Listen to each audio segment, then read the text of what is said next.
नमस्कार दोस्तों, मेरा नाम है रंजीत और आप देखना शुरू कर चुके हैं बिहार के संविदा कर्मियों का लोकप्रिय नेटवर्क न्यूज़ 444 न्यूज़ नेटवर्क। तो दोस्तों, एक बार फिर आपका हमारे चैनल में स्वागत है, हार्दिक अभिनंदन है।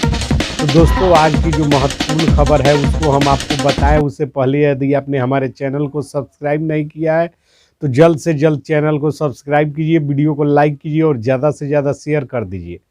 तो दोस्तों, आज की जो महत्वपूर्ण खबर है वह जो है कि संविदा कर्मियों के संबंध में है। वार्ड सचिव जो पुराने हैं उनके बारे में हम कुछ बातें आपको बताएंगे। तो दोस्तों, आप जान लीजिए कि बिहार में जब संविदा आंदोलन की शुरुआत संविदा कर्मी महासंघ के सदस्यों ने काला पट्टी काला बिला लगा कर किया तो इसकी भनक सरकार को लगी। आमिर सुबहानी साहब का जो है कि नज़र खुला और संविदा कर्मियों का सेवा अभिलेख का प्रारूप तैयार होकर सामने आया और उस सेवा अभिलेख का परफर्मा सभी विभागों में जा चुका है, लेकिन कोई भी पदाधिकारी इस पर जो है कि एक्शन नहीं ले पा रहे हैं, क्योंकि ये लोग जानते हैं कि यह संविदा कर्मियों का मामला है। देर सवेर यह जो है कि मामला न्यायालय में पहुंचेगा और न्यायालय में उन्हीं को बलि का बकरा बनना होता है जिनके हस्ताक्षर से कोई प्रपत्र, कोई फॉर्म, कोई सर्टिफिकेट, कोई पत्र इशू होता है। इसलिए ये लोग डरे सहमे हुए हैं। ये जान रहे हैं कि सरकार जो है कि चकमा देती है और इस चकमे का सूत्रधार ये बनना नहीं चाहते हैं। इन्हें भय है कि कल होकर यह मामला जब न्यायालय में जाएगा तो न्यायालय उनसे पूछेगी और इन्हें जो है कि जवाब देने में इनकी हालत ख़राब हो जाएगी।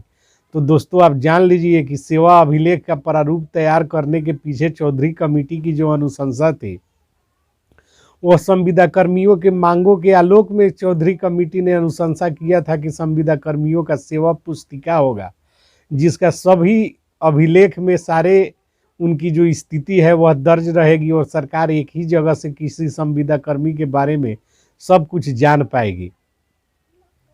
तो दोस्तों, क्या सेवा पुस्तिका बनाकर संविदा कर्मियों को दे देने से क्या इस समस्या का समाधान हो जाएगा? चौधरी कमेटी ने जो अनुशंसाएं की थी, जो सपना देखा था संविदा कर्मियों के सेवा पुस्तिका के संबंध में, उसमें यह बात उल्लिखित थी कि डाटा बेस तैयार होगा। संविदा कर्मियों का एक डाटा बेस तैयार करना था। डाटा बेस में प्रविष्टि के उपरांत ही किसी पुस्तिका में उस चीज़ को प्रविष्ट करना था या पुस्तिका में जो चीज़ें प्रविष्ट की जानी थी उन्हें डाटा एंट्री करके एक जगह समय संकलित किया जाना था। लेकिन ऐसा कुछ नहीं किया सरकार ने सीधे प्रपत्र जारी कर दिया, जबकि होना तो यह चाहिए था कि इसके लिए अलग से एक वेबसाइट डिजाइन करवाना चाहिए था जिसमें संविदा कर्मियों की सेवा पुस्तिका से संबंधित सारी बातों का उल्लेख रहता। लेकिन जो है कि यहाँ तो आमिर सुबहानी साहब हैं। आमिर सुबहानी साहब के जिम्मे ही बिहार के सारे संविदा कर्मी हैं। उन्हीं को जो है कि संविदा कर्मियों का जो है कि सब कुछ देखना होता है, वही निर्णय लेते हैं और सुबहानी साहब का निर्णय अंतिम निर्णय होता है। तो अभी जो सेवा अभिलेख की बात सामने आई है उसमें कोई कार्रवाई अभी तक कहीं किसी जिले में बिहार के नहीं हो पाया है। इसके पीछे सबसे बड़ा कारण यह है कि अधिकारी समझ नहीं पा रहे हैं कि आखिर सेवा अभिलेख दिया किसे जाए। बनाकर संविदा कर्मी को ही दे दिया जाए हस्ताक्षर कर, या उन प्रविष्टियों को दर्ज करने के लिए सरकार अलग से कोई वेबसाइट लॉन्च करेगी। यदि सरकार कोई वेबसाइट लॉन्च नहीं करती है और अभिलेख बनाकर सीधे संविदा कर्मियों को ही दे दिया जाता है तो इस तरह से सरकार के पास ही उसका कोई रिकॉर्ड नहीं रहेगा। और ऐसी परिस्थिति में जब सरकार के पास कोई रिकॉर्ड नहीं रहेगा तो वरीयता के आधार पर वेतन का निर्धारण, वेतनमान का निर्धारण, ग्रेड पे का निर्धारण, अभी जो है कि वार्ड सचिवों के बाद बिहार में सबसे जुझारू अगर कोई संविदा कर्मी उभर कर आ रहे हैं तो बिहार के टोला सेवक और तालीमी मरकज के लोग हैं जो कि सक्रिय हैं और ये लोग वेतन मान की मांग को लेकर अड़े हुए हैं और इनकी मांग सरकार तक पहुंच रही है। सरकार के कानों तक इनकी आवाज़ जो है कि पहुंची है और सरकार इन लोगों का वेतन मान करने के संबंध में क्या निर्णय होना चाहिए, कितना इनके वेतन में पैसा इंक्रीज करना है, इस सब पर विचार हो चल रहा है। लेकिन सरकार निर्णय नहीं ले पाती है। इसका सबसे बड़ा कारण यह है कि सरकार जानती है कि किसी एक का मानदेय ज्यों ही हम वृद्धि करेंगे, किसी एक का ज्यों ही हम पे स्केल तय करेंगे तो दूसरे लोग जो है कि रोड पर उतर जाएंगे और आंदोलन करने लगेंगे। इसी के वजह से जो है कि बिहार के तालीमी मरकज और टोला सेवकों का मामला जो है कि अधर में लटका हुआ है। लेकिन सरकार जो है कि जान रही है कि ये लोग मानने वाले लोग नहीं हैं। वार्ड सदस्य वार्ड सचिव से भी ज़्यादा जुझारू ये लोग हैं और आने वाले दिनों में ये रोड पर उतर कर आंदोलन करेंगे तो सरकार की किरकिरी होगी। तो हम बात कर रहे थे कि वेतन निर्धारण में जो है कि सेवा पुस्तिका का बहुत बड़ा योगदान होगा। चूँकि कोई बहुत पहले से नौकरी में है, कोई बाद में आए हैं, तो इस सब का जो है कि सारा जो है कि डाटा उसी में रहता है और वह डाटा जब सेव रहेगा, सरकार के पास एक वेबसाइट रहेगी जहाँ पे जो है कि सारे संविदा कर्मियों के सेवा पुस्तिका का सारा ब्यौरा उस पर अपलोड रहेगा, तो सरकार को सुविधा होगी और सरकार जब चाहे तब उसके आधार पर पे स्केल तय कर सकती है। तो इसमें अभी काम चल रहा है और आने वाले दिनों में यह सारी चीज़ें देखने को मिल सकती है जब सरकार जो है कि कोई वेबसाइट लॉन्च करती है और उसके आधार पर जो है कि सेवा पुस्तिका तैयार करवा कर और उसमें दर्ज सारी बातों की प्रविष्टि वेबसाइट पर भी करवाती है, तो यह सबसे बेहतर रहेगा। और संविदा कर्मी महासंघ का मांग भी कुछ ऐसा ही है। अब बात करते हैं बिहार के वार्ड सचिवों की। तो बिहार के जितने भी संविदा कर्मी भाई बहन हैं, अभी थोड़ा धैर्य रखें और आने वाले 1-2 हफ्ते इंतज़ार करें।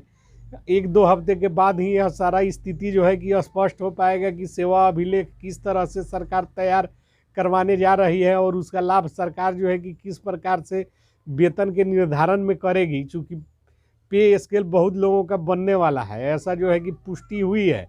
तो अभी जो है कि बहुत कुछ होने वाला है संविदा कर्मियों के संबंध में, इसीलिए हम जो है कि उन बातों से अवगत कराना जरूरी समझते थे जिससे हम अभी आपको अवगत कराना।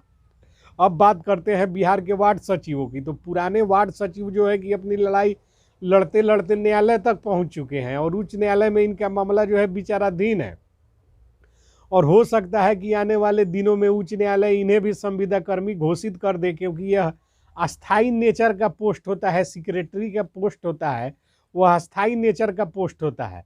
सेक्रेटरी बार बार बदला नहीं जाता है। अस्थाई कोई भी पंचायत सचिव हो, रोजगार सचिव हो या कोई भी किसी भी विभाग के सचिव हो, प्रधान सचिव ही खुद उन्हीं का उदाहरण ले लीजिए।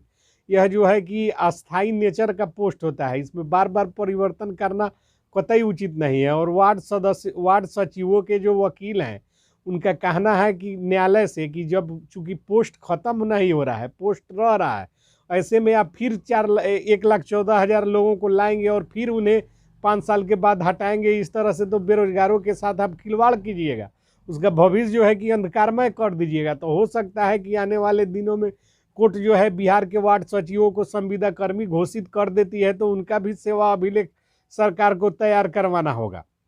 और करेगी क्यों नहीं। मान लीजिए कि सिंगल बेंच में मामला है, तो सिंगल बेंच में हो सकता है कि सरकार के पक्ष में फैसला हो जाए। अभी कुछ कहा नहीं जा सकता है, कैसे कर देगा। कोई भी न्यायाधीश जो न्याय की कुर्सी पर बैठता है वह पूरा तौलता है, दोनों तरफ देखता है। और यहाँ जो है कि हरासमेंट हुआ है वार्ड सचिवों का, संविधान में उल्लिखित है कि किसी को बेगारी नहीं कराया जाएगा और यहाँ वार्ड सचिवों को 1 रुपया भी मानदेय नहीं दिया गया है।